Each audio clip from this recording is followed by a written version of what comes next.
as it's 10 minutes, if you can respect each other, because at 10 minutes it finishes. Okay, thanks. Chris, have you got any injury problems at all going into tomorrow's game? No, not really. We've had to modify one or two, but in general, no, it's okay. We're, when in terms of who plays 90, that may be a different question, but to start, we're okay. Are you worried about some of your players being undercooked? Thinking Neil Taylor just the one League Cup out in Ben Davis, much to say, even Ash hasn't played that much. How do you feel about all that? Yeah, you've got to look at the minutes, that they've performed, and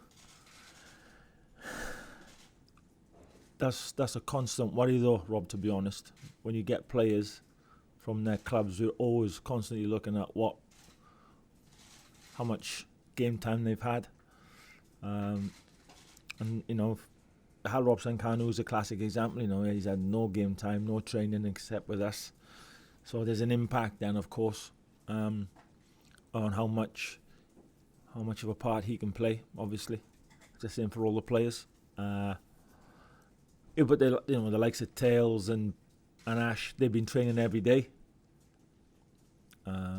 So I think for those boys, especially with experience as well, for them to start is not a problem. I think with Tails, the position he plays, full backs do as much running as anybody. So, maybe that'll have to be looked at. But in general, no, I'm fairly happy with everybody. And it won't mean having to maybe change your system, change your approach? Yeah, listen, we're constantly looking to get better and looking for different ways to achieve whatever the challenge is in front of us. We're constantly looking at ways of bettering what we've done and taking what we need to take. So if that means a change of personnel or a change of formation, and what the group we have, what we know is they're adaptable, and that comes with not just the ability to adapt on the pitch, but in their thinking, their mentality. They're prepared to do what we need to do. So that gives you a chance as a manager or a coach or a staff. If you've got a group of players that are open and they don't mind having to change because they're versatile, and we've changed formation before when we've had to do it with great success. So I don't see that changing in this campaign. You played in Moldova many moons ago, which goes down as one of the shock defeats in Welsh football, that one. I think those of us there will never forget exactly what it was like on and off the field. I'm sure you do as well. How much has Welsh football come on since then, and what threat do you expect from Moldova? You're obviously favourites for tomorrow. Yeah, Moldova, I think they lost 8 of the games in the campaign. So their record in terms of wins is not great, and of course they're lowly in the rankings, but they don't concede predominantly they don't concede a lot of goals. They lose 1-0 or 2-1. They're always in the game. They make it difficult for the opposition. They're very well organised. They're aggressive. They're big, physical. It's not a game where we think we can just roll up and it's going to come our way, and it's going to be over after 60 minutes. But I sat here 2 years ago before the Andorra game when everybody thought it was going to be a 3 or 4 and it's going to be an easy 90, and I predicted then it wasn't going to be easy. We didn't play very well. We got lambasted after the game. We got 3 points, got us on our way, job done. So this time it's going to be a great crowd here. We know what it's like when the stadium's full. The boys love playing here, and we said the expectations are going to be different. We know that, but my message to our players has been the same. It's all about the challenge, and can we get the job done, concentrating on our identity. That can't change. And bearing in mind we've only been together for a week, not seen them since the end of the tournament. I don't know what is expected to change in that time, from a team that have done what they've done. All we've done this week is concentrate on what's made us a good team. We know what it takes to get results in international football.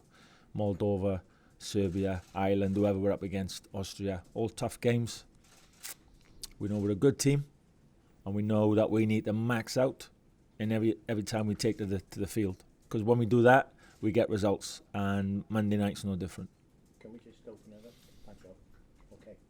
Chris, you've often said that you see it as very important that Wales go on from the Euros and qualify for other tournaments. How difficult do you think that is going to be now as teams look to Wales as one of the teams to beat? Yeah, different. People look at us differently. So,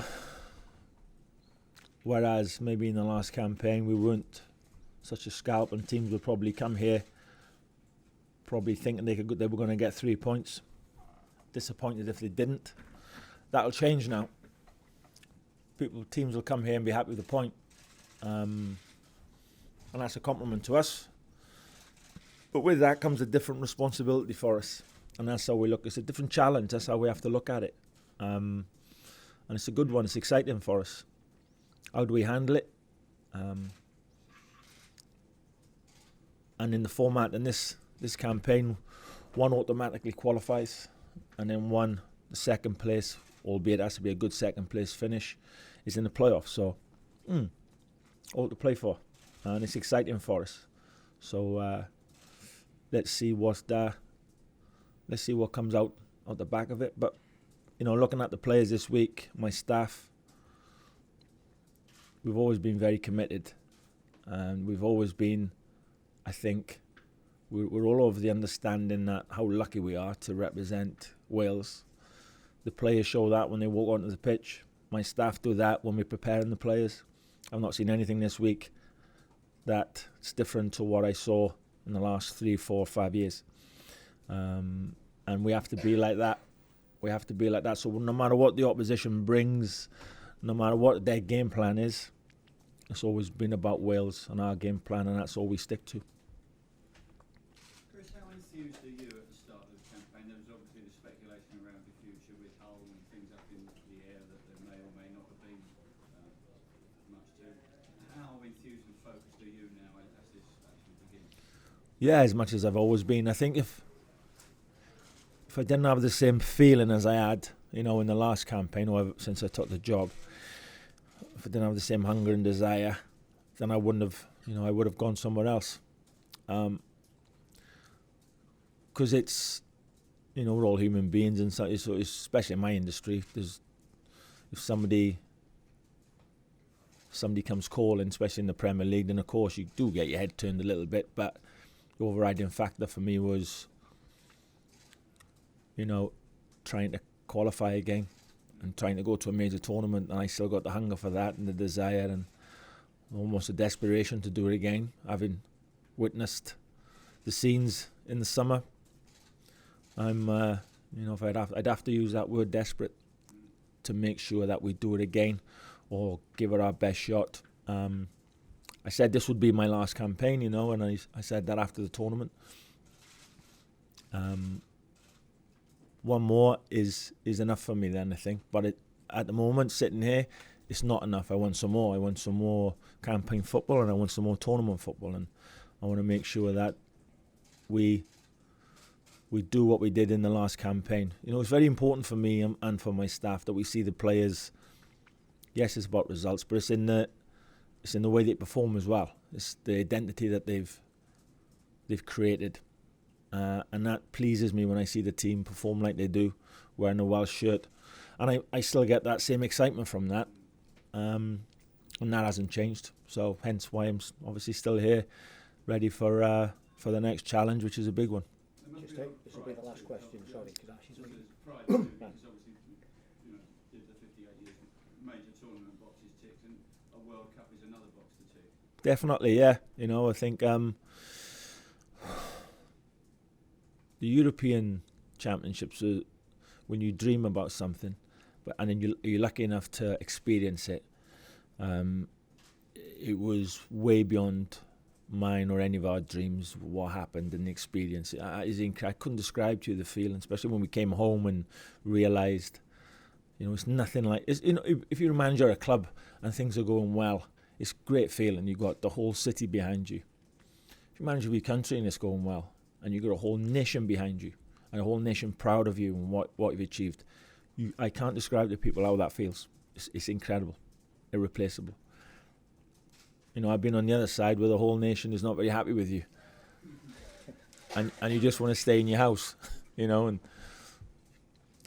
so I witnessed that first. But that's where all our spirit came from, all our togetherness. We came through that tough time at the start. You can't manufacture team spirit. It doesn't come from having a good night out and a laugh. That's not where it comes from. It comes from going through tough times together and coming out the back end. That's what we've done. So now we know this new one, now the World Cup, I have to use that word desperation. And we need to feel like that. Every result we get is massive for us. Just as important as the last one. Doesn't matter who we're playing against. It's all about accumulating enough points to get us where we need to be. This is a tough group for us for different reasons. But it's doable if we can get our heads around it, make sure we're focused. Always got that, we're always urgent in our preparation, highly focused.